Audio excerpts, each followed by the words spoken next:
मसीह खुदाम के जिंदा और पाक और बाबरकत नाम में आप सबकी सलामती हो।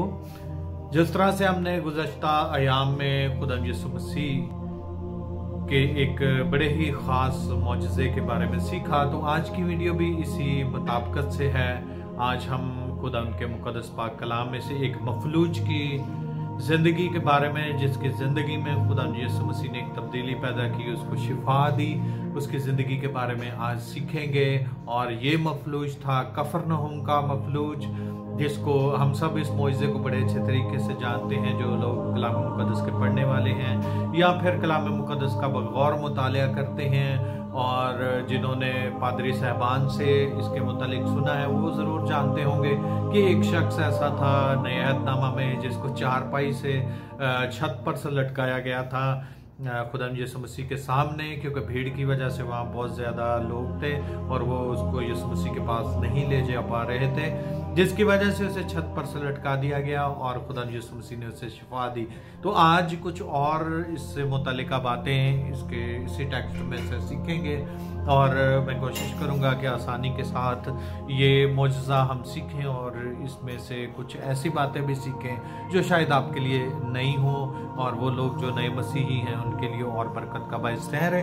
तो इस शख्स के बारे में हमें अनाजील में दो हवालाजात अनाजील में मिलते हैं। मरकस की इंजील उसका दूसरा बाब पहली आयत से लेकर 12वीं आयत तक, और उसके अलावा लूका की इंजील 5वां बाब और उसकी 17वीं आयत से लेकर 26वीं आयत तक के बयान में हमें इस मौजज़े के बारे में पता चला।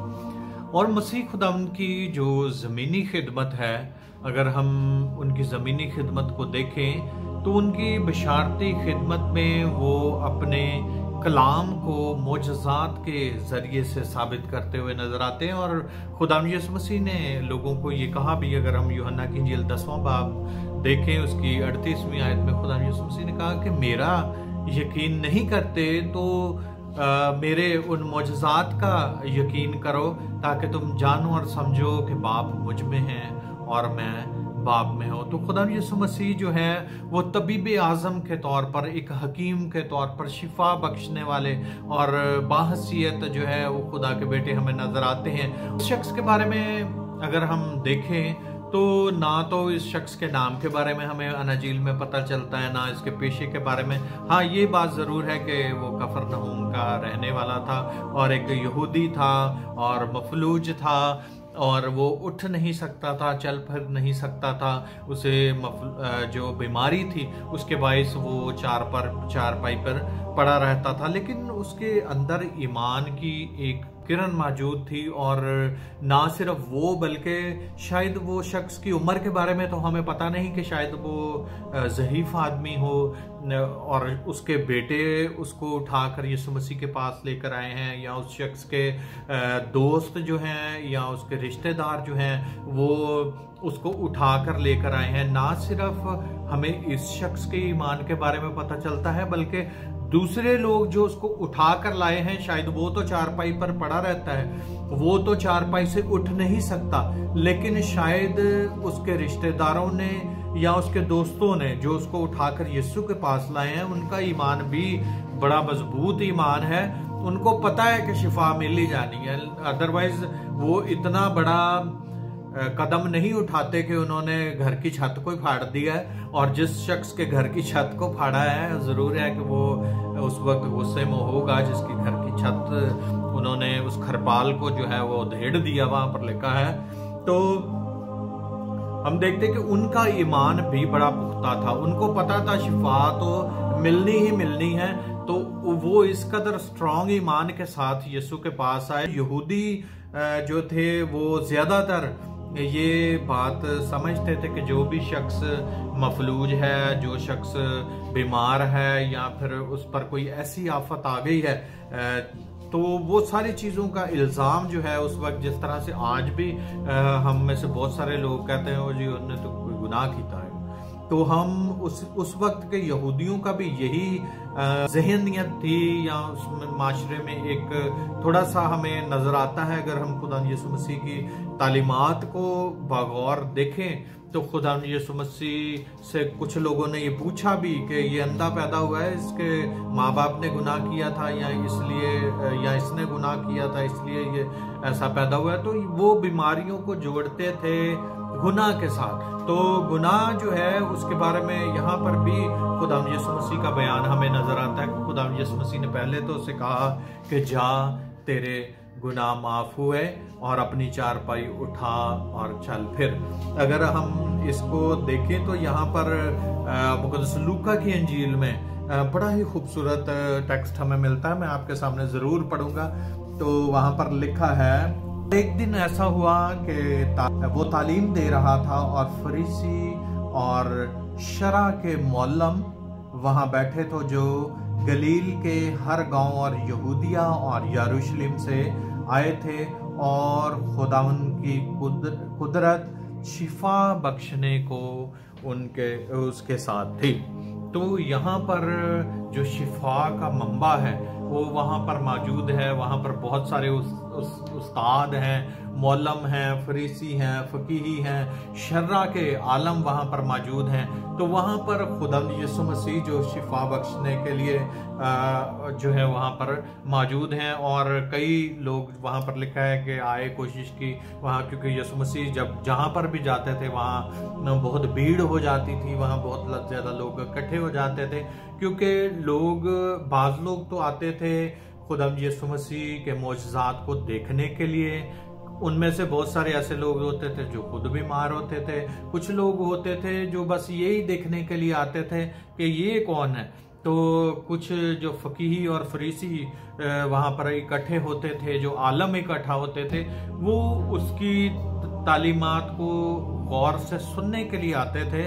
और बाज़ औक़ात हम देखते हैं कि फकीहों और फरीसियों का ख़ास तौर पर जो है वो नए अहदनामा में बार बार देखें तो खुदा यीशु मसीह की तालीमात में बड़ी रोक टोक नजर आती है, क्योंकि वो जानते हैं शरीयत के बारे में और वो कहते हैं ये कैसे हो सकता है, ये कैसे हो सकता है। तो वो सिर्फ फर्क एक जहन से खुदा यीशु मसीह के पास आते थे। यहाँ पर भी ऐसी ही ऑडियंस वहाँ पर मौजूद है, जो कुछ तो आए हैं मफलूजों को लेकर, कोई बीमार हैं, कुछ कोई किसी नजरिए से आए हैं। तो लेकिन शर्रा के आलम और दूसरे लोग वहाँ पर आए हैं तनकीद करने के लिए और यीशु मसीह की तालीमात को सुनने के लिए कि ये क्या कहता है।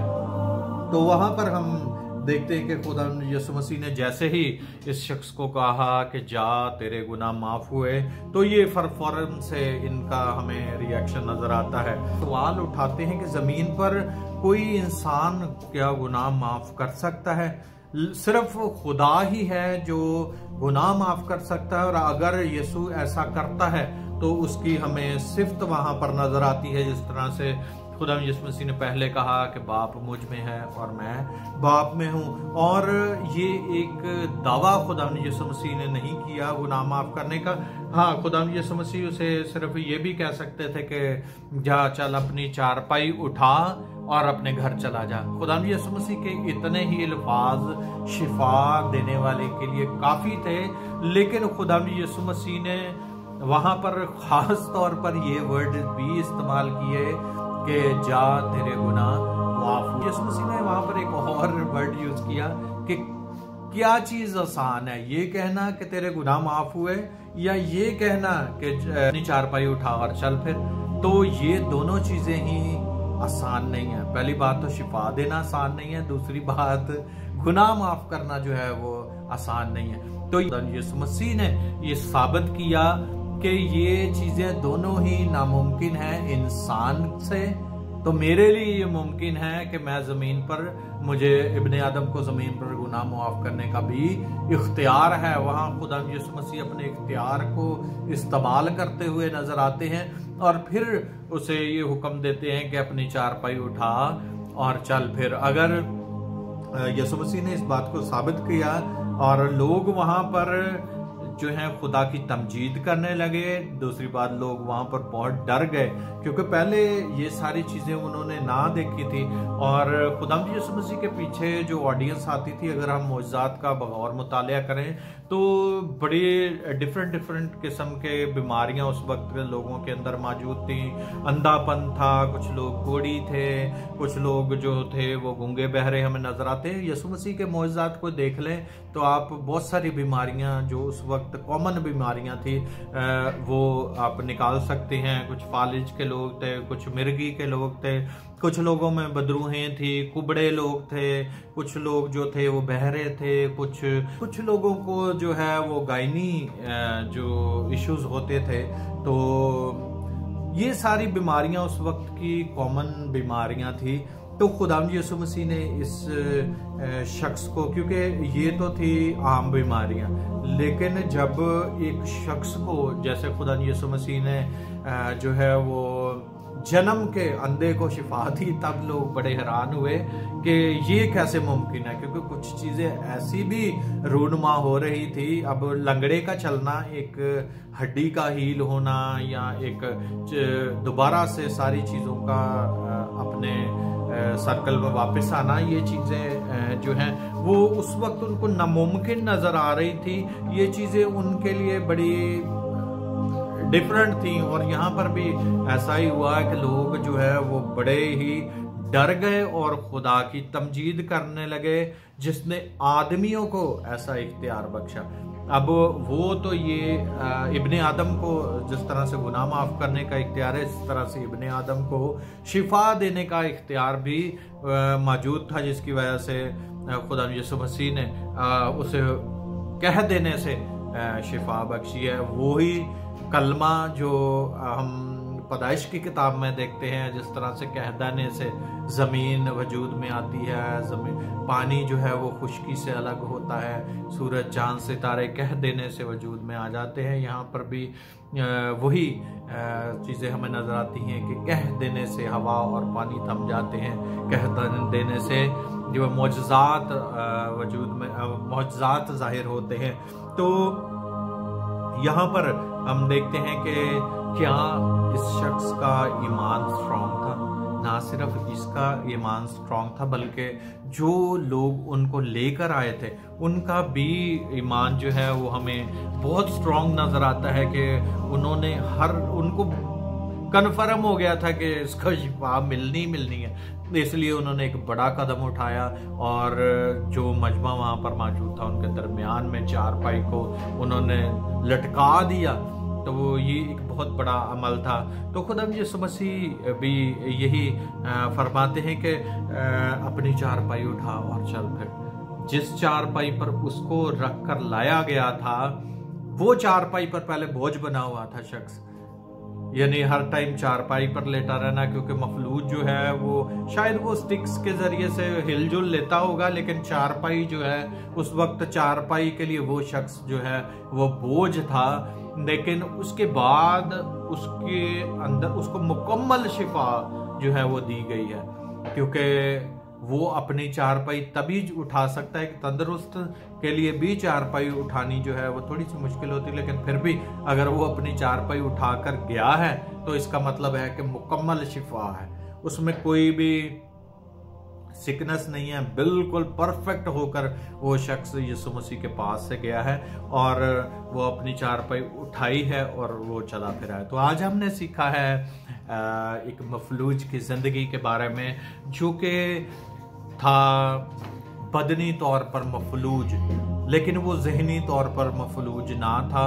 वो बेशक सिख था, लेकिन उसका ईमान यीशु मसीह पर जो है वो पुख्ता था कि मुझे यीशु से शिफा हासिल हो सकती है। हम जिस्मानी तौर पर सिख हो सकते हैं, बीमार हो सकते हैं, और बीमारियां आती रहती हैं, इंसानी ज़िंदगी का एक हिस्सा है कि इंसान बीमार हो सकता है। लेकिन हमें खुद यीशु मसीह पर अगर हमने बीमारियों पर फतह हासिल करनी है तो हमें मेंटली तौर पर सिक नहीं होना, हमें दिमागी तौर पर सिकनेस हमारे अंदर मौजूद नहीं होनी चाहिए। यीशु पर ईमान रखें, वो आपको बदनी शिफा भी देगा, उसके साथ वो आपको रूहानी शिफा भी देगा।